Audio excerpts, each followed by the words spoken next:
A warm welcome to Diski Talk with Liolo. If you're tuning in for the very first time, I ask that you please do subscribe and hit that notification bell. If you've been a part of this journey, I hope you thoroughly enjoy this episode. So, on today's episode, I discuss all things CAF Champions League as I have a look at the second legs, which will be contested this coming weekend.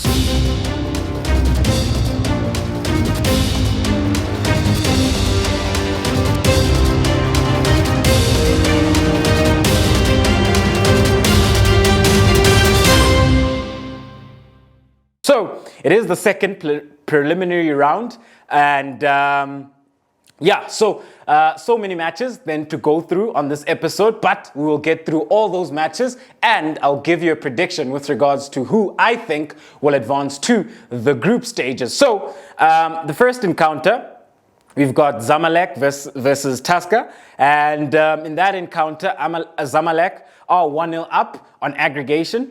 So on aggregate score, and I think Zamalek will qualify for the group stages. I think that they should win that one comfortably. And then moving on to the next one, we've got Zanaco versus Merrikh, and Merrikh do go into this encounter with the 3-goal lead with regards to the aggregate. So yeah, I think Merrikh have the upper hand, and I do foresee them qualifying for the group stages. Moving on then into the next encounter, we've got Royal Leopards versus Sagrada Esperanca. So that's not the other one, but it's Sagrada Esperanca. And Esperanca in this case have the upper hand, as they do have the 3-goal aggregate, so yeah, I think I think once you score 3 goals in the first leg, it becomes very difficult for the next team, whether you're playing home or away, to actually go and secure a comeback. So I think then they'll be the ones to qualify then for the group stages. Moving on then, you've got Etoile Du Sahel versus APR. That is 1-1. So that is then obviously a very interesting encounter, considering the fact that they go into the second leg and it is 1-1, So that is there for the taking. Anybody can win that. But I think based on experience, I think Etoile Du Sahel should be the ones who will walk away with the victory and then qualify for the group stages of the CAF Champions League. Moving on then right along, it is then TP Mazembe versus Amazulu. So that did end 0-0 in the first leg, which was contested in South Africa. And very difficult one then for Amazulu traveling to Lubumbashi. There's not too many teams who are able to outplay TP Mazembe whenever they do play in Lubumbashi. So I think TP Mazembe have the upper hand there, and I think they'll be the ones to qualify for the group stages.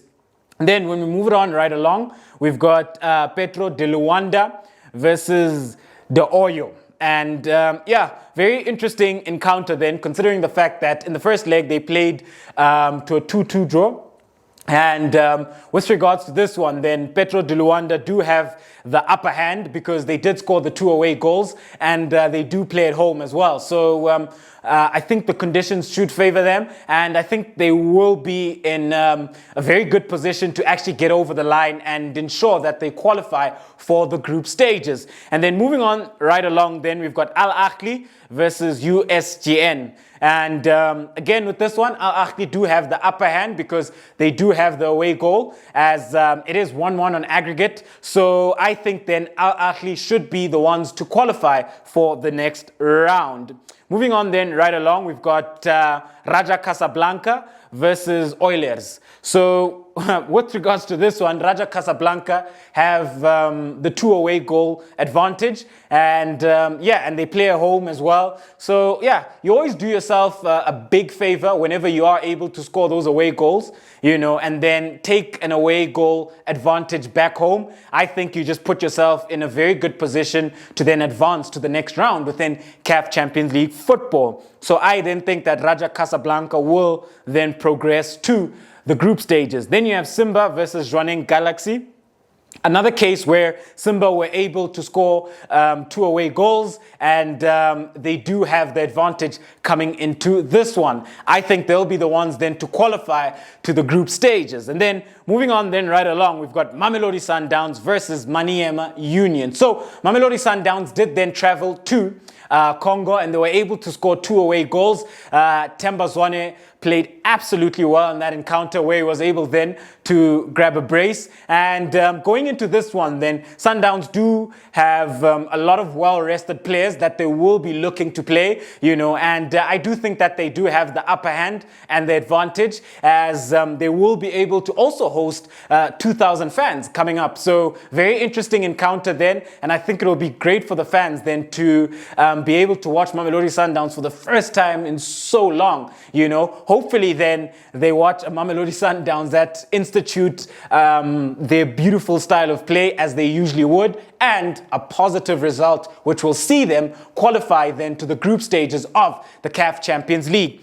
Moving on then right along, we've got Esperance versus Al-lttihad. So Esperance then coming into this one by virtue of form within the league and experience that they possess as well. I think they've got the upper hand and they play at home, so I do think that they will be good. And with regards to qualifying then for the group stages within the CAF Champions League. Moving on then, we've got Horoya versus Stade Malien, and Horoya do take a 1-goal away advantage back home, so they're in good stead to qualify then for the group stages for the CAF Champions League. And then we've got Setif versus Naoudebu. So yeah, very difficult to pronounce. Sorry guys.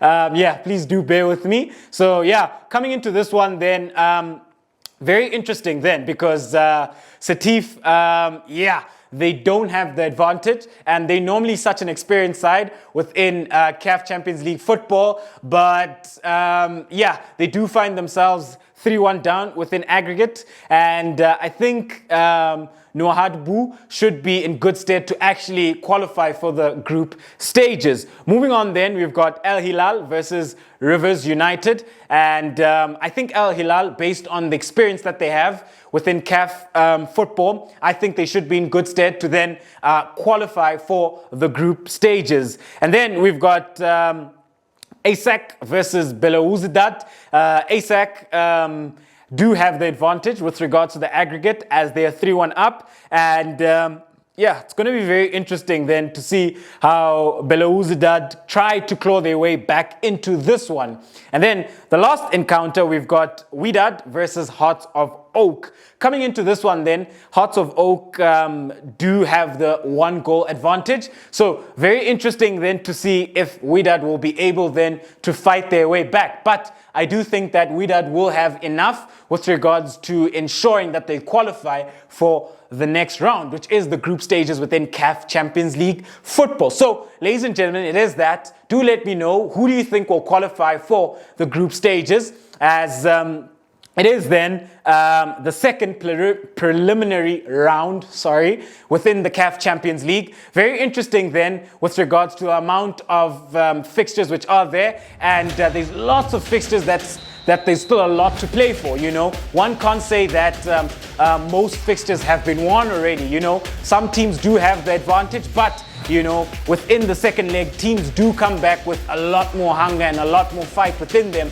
and they are able then to ensure that they qualify for the group stages. So thank you very much for tuning in to yet another special episode of Diski Talk with Luyolo. After this round, I will then do an episode once the groups have been announced with regards to each and every single group and the teams which then have qualified, and have a look then at the groups individually and have a look at the teams with regards to how they'll look to go about things and maneuver within the CAF Champions League. Thank you very much for supporting and tuning in to yet another special episode of Diski Talk with Luyolo. Signing out.